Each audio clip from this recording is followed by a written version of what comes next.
I'm Becca, and welcome back to Mental Health Mondays.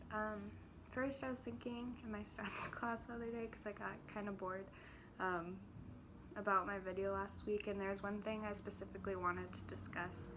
I made a comment that if you want me to split up the perspectives of someone struggling with a mental illness versus someone trying to help or just learn more about mental health, that I would do that, but I've decided I'm not going to do that for this reason.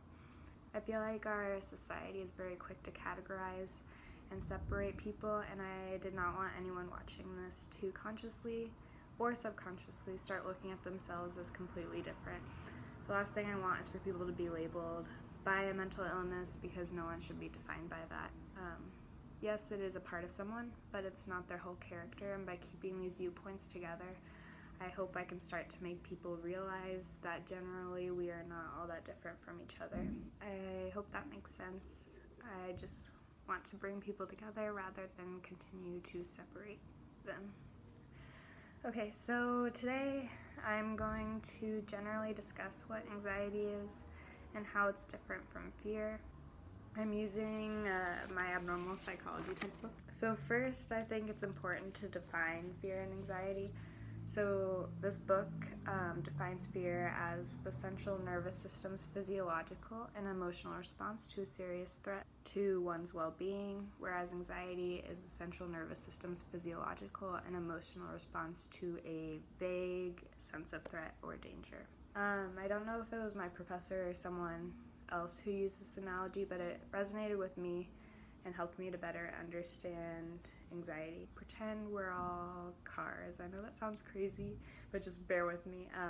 We all have car alarms that go off sometimes. A car alarm that goes off because someone's trying to break in to the car would fall under more of the fear category. It's a necessary and important response for people to have. But a car alarm that went off due to a gust of wind or a leaf falling on the car, or those cars that just seem to their alarms just seem to go off out of nowhere, that is more anxiety, because there's no serious threat or danger, but it's still evoking those same physiological responses that intense fear creates, such as quickness or shortness of breath, tensed muscles, increase in heart rate, sweating, shakiness, and more. Ultimately, it's important to have some sense of fear and anxiety. It's evolutionary and important to our survival, but someone struggling with an anxiety disorder deals with more of a disabling fear and anxiety. Fear has a cause, while people with anxiety do not necessarily have a reason for feeling the way they do. Yet it can be caused by a lot of things, again, including just the way the chemicals are processed in the brain. For me personally, I'd experience fear if I went and saw a scary movie, for example, or if a teacher was like, hey, pop quiz. But anxiety is more a part of my daily life. Out of nowhere, I'll feel kind of this overwhelming amount of anxiety, and it's a feeling in your chest. Some days I'll have to cancel plans with people just because of my anxieties, and sometimes I feel great and confident. Just overall, some days are better than others, which leads me to my next point. Everyone with an anxiety disorder experiences it differently.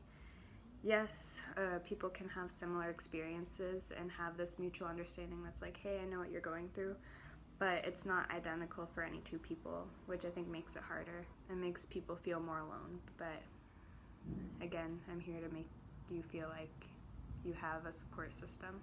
Anxiety is this huge umbrella, basically, and under that umbrella is a lot of things, including specificity, which includes a range of different anxiety disorders, including generalized anxiety disorder, phobias, agoraphobia, social anxiety disorder, panic disorder, selective mutism, and other things that fall into this category, like obsessive compulsive disorders and other related disorders. After this week, I'll delve deeper into each specific anxiety disorder and what those encompass, but I want you to know that these disorders are not mutually exclusive at all. In fact, about 19% of people that are diagnosed with anxiety are only diagnosed with one disorder, whereas like 55% have 2 or more anxiety disorders, one caused by the other, and 26% have 2 or more independent anxiety disorders. Again, I'm getting all this information from this textbook, so the numbers may be a little bit different and stuff, but I guess the main point is that a lot of people struggle with more than one anxiety disorder, and they overlap and work together in this weird way. Again, I will go over these specific disorders in the following week so you can have a better understanding, and we can go more in depth into what each one means. Like I said in my first video, there's obviously a lot of complexity surrounding mental illness, and overall just a lot to talk about, as I'm sure you're starting to understand. The main thing I want you to take away from this video today is the difference between fear and anxiety. I want you to know that having some fear and anxiety is good, but too much is where the problems start to occur. And lastly, I want you to just have a better understanding that there's not always a specific cause to someone experiencing or having anxiety. Again, it's more about that vague sense of threat or danger rather than an actual serious threat or danger. And lastly, everyone's experience is different, everyone's feelings are valid, and I hope we can all work towards that understanding. I hope each week I'm able to teach you something that makes you more sensitive and compassionate to people struggling around you and to yourself. I want to end this video with this cognitive behavioral therapy technique, which we'll get into therapy later too. But this is a technique that we did in my abnormal psych class last quarter, and it's really helped me out. I think it's a good exercise for any worry that you may have, whether you struggle with anxiety or not. So I'll just get into it. And it's a list of these 8 questions, and I keep this on my desk. I'll put the questions in the description, so if you want to have them for yourself, if you think that this might be helpful for you, then you can use them. But basically, it helps you think through what you're worried about and can help to change the way you think. Again, this is a process, and doing this exercise once is not going to make all your fears and worries go away, but it'll hopefully help you think through them and help you better manage any feelings of anxiety, because that's ultimately the goal, not necessarily getting rid of your anxiety, but learning how to control it. So I'm gonna do the exercise for you, and I always kind of go with like the bigger worries in my life because those seem to be the worries that kind of take over me. So I'll just get into it. So the first is not really a question, but it starts with, I often worry that blank. And so for me, I'd say I often worry that I'm not strong enough to speak my mind or stick up for myself in situations. Question 2 is, what does it mean to you and why does it bother you so much? For me, that means I always just kind of see that as weakness in myself, and it bothers me because I'm worried that I'm hurting other people by not speaking up always, and I'm also worried that if I do gain the confidence to speak up, that people will start to not like me as much. What's the worst that could possibly happen? What do you fear most of all? This is question 3. What's the worst that could possibly happen? And what I fear most of all is that people will start to, the people, like my friends that I care about a lot, will start to just kind of leave my life because they get frustrated with me, again, on either side of it, either that I'm not speaking my mind enough and they'll get frustrated that I'm not being a good friend to them or being strong enough for myself, or that people will start to leave my life because I start to disagree with them. as I start gaining confidence. Question 4 is, when you think about the worst that could happen, is it likely to happen? And if it did, how would you cope? So I guess when I think about that worst case scenario, it's not too likely to happen, but if it did happen, I guess I would work on building other relationships. Question 5 is, what do I get out of thinking like this, and how does it work to my advantage? I always am that person that thinks about the worst possible case scenario because I feel like it's a way for me to not get disappointed or frustrated, but it ends up being debilitating to me in another way because I just bring myself down. Question 6 is, are you treating yourself fairly, and what would you tell a friend that had these worries? I don't think I'm necessarily treating myself fairly. If a friend came to me with these same worries, I would just say, if people truly care about you, they're going to stay in your life and they're going to care about you.